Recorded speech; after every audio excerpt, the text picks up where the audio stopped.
ఇప్పుడు ఇక అడ్మిషన్ల సీజన్ వచ్చిందంటే నాకు భయం అవుతుంది. పోయొచ్చిన సార్ నారాయణకు ఈ బ్రాంచ్కు చైతన్యకు ఎంతన్నా రానంటే 3 లక్షలు అన్నాడు. అది ఉండేదే 2.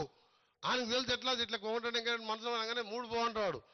మనం ఫోన్ చేయగానే సార్ మంచిది సార్ 2కి ఇస్తా అంటాడు. అసలు 2 లక్షలు దాని ఫీజు. చెప్పుడు 3 చెప్తాడు. ఎంత దొంగలంటే వాళ్ళ గురించి ఎంత తక్కువ మార్చాలి అంత మంచిది.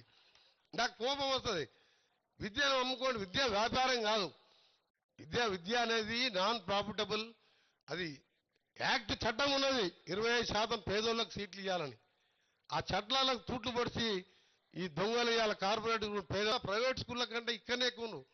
నారాయణ కాలేజీలకు పోండి, గవర్నమెంట్ కాలేజీకి పోండి, అట్లా అక్కడ ఉట్టి డిగ్రీ చేసిన వాళ్ళు ఉంటారు. ఇక్కడ పిహెచ్డి చేసి ప్రూఫ్ సర్వీస్ చేసి ఏ ఉద్యోగం రాక లెక్చరర్ ఉద్యోగం చేసిన వాళ్ళు ఉంటారు. ఇక్కడ ఎందుకు పోతున్నా ఎవరికి అర్థమైతలేదు.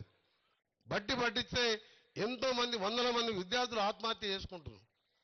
నాకే ఇట్లా ఛాన్స్ వస్తే తప్పకుండా నేను ఎప్పుడైనా ఎడ్యుకేషన్ మినిస్టర్ అయితే మాత్రం ఈ కార్పొరేట్ స్కూళ్ళన్నీ కూడా బంద్ చేసేది ఖాయం.